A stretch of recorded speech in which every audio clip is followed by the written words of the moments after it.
I've spent my entire life telling you information I think you should know, from how radioactive lava was created at the Chernobyl meltdown to what exactly it would feel like to have a large vampire mommy step right on your face. Critical information. But it's very rarely that I or anyone else in this business asks what you shouldn't know, what I should not tell you. For example, I probably shouldn't tell you that you can make a nuclear bomb go instantly critical if you just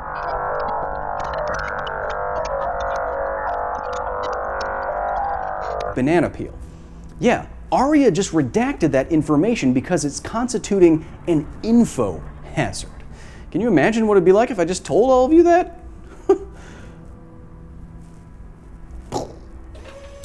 Now entering the facility. You live in an age where you have more access to more information than any human has ever had in history. Today, a 10-year-old could quickly hop on the internet and learn more about the natural world than even someone like Plato or Aristotle knew. And then the 10-year-old would probably tell you that you also suck at Fortnite. We have an idea that this is a good thing. Not Fortnite, but knowledge in general, and that knowledge is always better, more of it. But is this always the case? This is the question raised by so-called INFOHAZARDS, first described in the literature by Dr. Nick Bostrom, the very same philosopher who came up with the now world-famous simulation theory that people like Elon Musk won't shut up about. Dr. Bostrom defines INFOHAZARDS thusly: the dissemination or potential dissemination of true information that can cause harm or enable an agent to cause harm. You're already actively on the lookout for some kinds of INFOHAZARDS, even though they feel somewhat esoteric. For example, if I was to start talking about Game of Thrones and then say, you know, Game of Thrones is that show that, you would probably want a spoiler warning first, because spoilers are true information that causes some psychological harm to you, and they are therefore INFOHAZARDS. Other INFOHAZARDS, however, are much more subtle and better written. Yeah, I'm still taking shots. Who cares? It was years ago. In 2003, the popular children's film Finding Nemo grossed almost $1 billion at the box office. Shortly thereafter, the sale of actual clownfish to private and public aquariums spiked by over 40%. The movie, therefore, constituted what's called an attention hazard for the species. Worldwide attention was brought on the already known fact that clownfish are pretty adorable, and so depopulation and overfishing resulted. A similar attention hazard is the so-called streisand effect. In the very same year, 2003, mega singer superstar Barbra Streisand tried to remove this photo of her home from the internet. Instead of being seen by just 2 of her lawyers, the internet had its attention called down upon the photo, and it was viewed by 420,000 people, and now you, in the very first month. But it's not just the content of the information that matters to an info hazard. It's also the presentation. Ugh, what are we, a YouTube trending page right now? It's gross UI. Why do we dislike so-called clickbait? Well, it misleads us with promises of information that is never fulfilled, and at the very least, it wastes our time and makes information seem more important than it otherwise is. Clickbait therefore represents a distraction and/or temptation hazard. It hijacks our brain's desire to know certain things like secrets and gossip, and what the current gun in Fortnite is, who cares? Distraction info hazards harm us in that our finite attentional resources could arguably be better used elsewhere. I'd argue that social media is as ubiquitous and popular as it is because it has perfectly weaponized itself as a distraction info hazard. It rewards and promotes those who distract the best. And it's also a biasing info hazard by virtue of the algorithms that run social media, and an information burying info hazard because it can use billions of users to flood out good information with misinformation, disinformation, and completely irrelevant information, like how K-pop fans are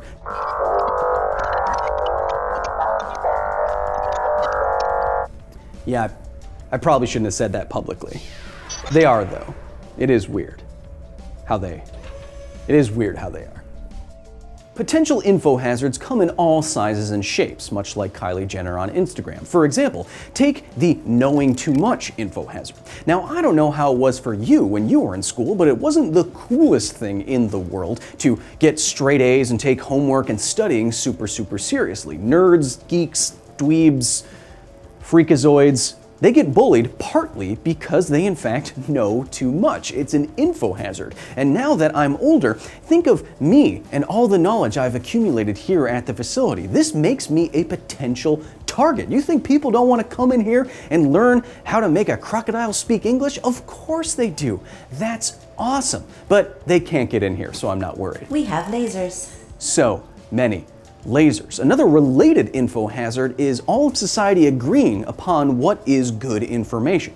For example, our justice system depends almost wholly on the fact that we consider people personally responsible for their actions. But if I was to suddenly disseminate to the world the rather robust neurophysiological evidence that free will does not in fact exist, this could be a grand unveiling hazard for a great many people and institutions. Would people go crazy? How would society handle all this? Would people start turning to crime? Again, I don't care, you can't get in here. Because of the lasers. Because of the lasers.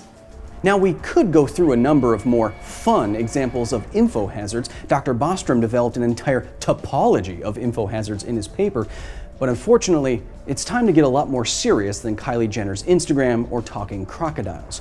Because in the age of the internet and in rapidly developing technologies, we need to exercise our imaginations and think of info hazards that are so much worse than this. Info hazards like how you can just make a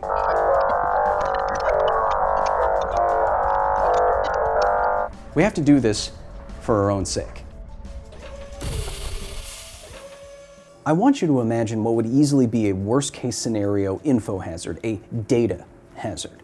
Think of a lone actor, maybe a general in the United States military, who compiles, collects, collates, disseminates step-by-step instructions for making a homemade nuclear bomb in your basement. Imagine this information being uploaded to the dark web and going viral. As we've gone through a number of times on this program, there's good data to believe that even a single detonation, one person in a United States city, would plunge the globe into another recession, force tens of millions of people into poverty, and vaporize tens of thousands of people, if not hundreds of thousands, instantly. Think of the infrastructure, the surveillance that you'd want in place digitally to prevent this kind of information from getting out. Think of the freedoms that we would have to give up. Just prevent some lone lunatic from causing nuclear Armageddon, for increasing dramatically our risk of existential extermination. But Kyle, I hear you saying, who would do such a thing? Who would release such information-ending information online? Well, you say that. In 1918, a strain of influenza dubbed the Spanish flu infected about a third of the human population on planet Earth. It killed an estimated 40 million people and was the worst pandemic in human history. Fast forward to less than 100 years later, in 1997, some of the very smartest scientists in the world were able to reconstruct a strain of the Spanish flu from preserved human lung tissue. And then they published this paper, which is freely available online, and I was able to find it within about 30 seconds. This is the complete genome for that strain of 1918 flu and the instructions for how they made it. One of the deadliest events in human history, contained in data, right there, free for you, right now. Thankfully, there's still only a few people on the planet that can do anything with information like this, but that won't always be the case. A data hazard like this will likely be enabled soon if we don't do anything because of the unstoppable march of technological progress. Just a few years ago, a supercomputer looked like that. It was the size of an entire building. You would need a forklift to lift just a few megabytes, literally. Now fast forward less than 3 human generations and a supercomputer looks like this. It fits in my pocket, it's vastly more powerful, and it can enable me to buy Dogecoin in just milliseconds. Incredible. The exponential increase of computer technology has been amazing across all variables that matter. Now I mention the speed of technological progress here to mention this. Biotechnology is now on a similar rocket-powered pace. In less than 100 years, medicine has already doubled the human life expectancy. In 2003, the Human Genome Project finished. In a little over 10 years, for $3 billion, they read out the entire human DNA blueprint. Now, I can do that same thing in a couple days for $300 after spitting into a tube and mailing it to somebody. This is a 10 million-fold decrease in price and difficulty. It's probably inevitable that biotechnology will progress to the point where it goes from the best labs in the world to, like reading DNA, your desk for a couple days and a couple $100. Think of the data info hazard this represents when the information to make the deadliest plague in human history is already released and freely available online.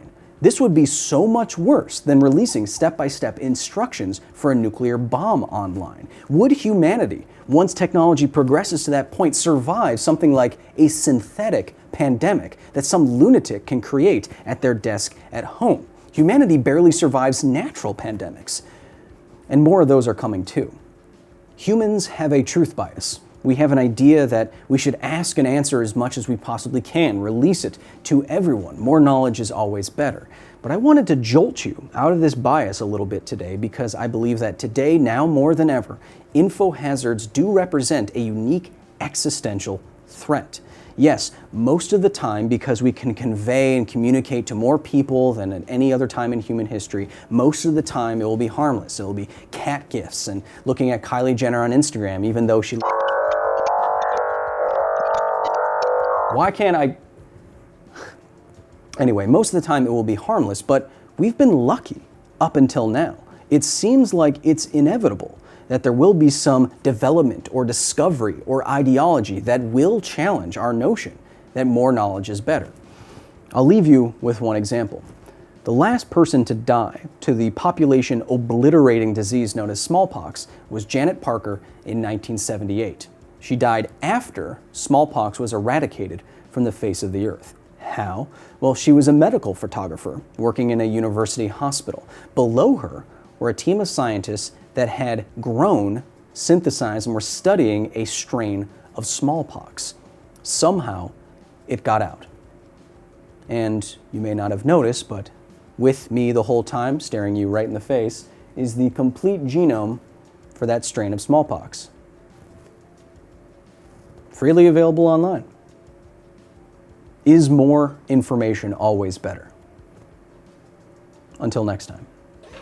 Now exiting the facility. Thank you so much to the very nerdy staff at the facility for their direct and substantial support in the creation of this here video. Today especially I want to recognize research assistant the Signal Hill Gang, yay, and visiting scholar Natalie Skipworth. If you want to join the facility, if you want to join the over 1,500 patrons who have draped on a silky white lab coat, get episodes early, get behind the scenes photos, get private members only live streams with me, not like that. You can go to patreon.com/Kyle Hill and join the facility today. And hey, if you support us just enough, you get your name on Aria here each and every week. And as you can see, there's hundreds and hundreds of you, so I have no idea how I'm gonna pass the, I know I got a little dark at the end of this episode with info hazards, but it's a episode about hazards, so some of them have to be quite serious. And I bring all this up because I believe it is now objectively true that at least in the US, we have failed the COVID-19 dress rehearsal pandemic. There is no evolutionary reason why the next pandemic, which is coming, will be more deadly and more infectious. So if we don't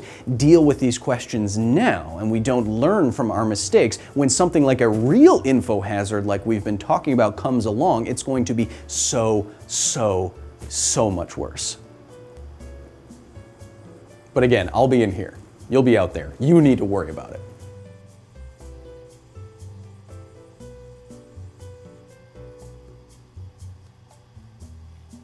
Thanks for watching. I'm not working on anything like that.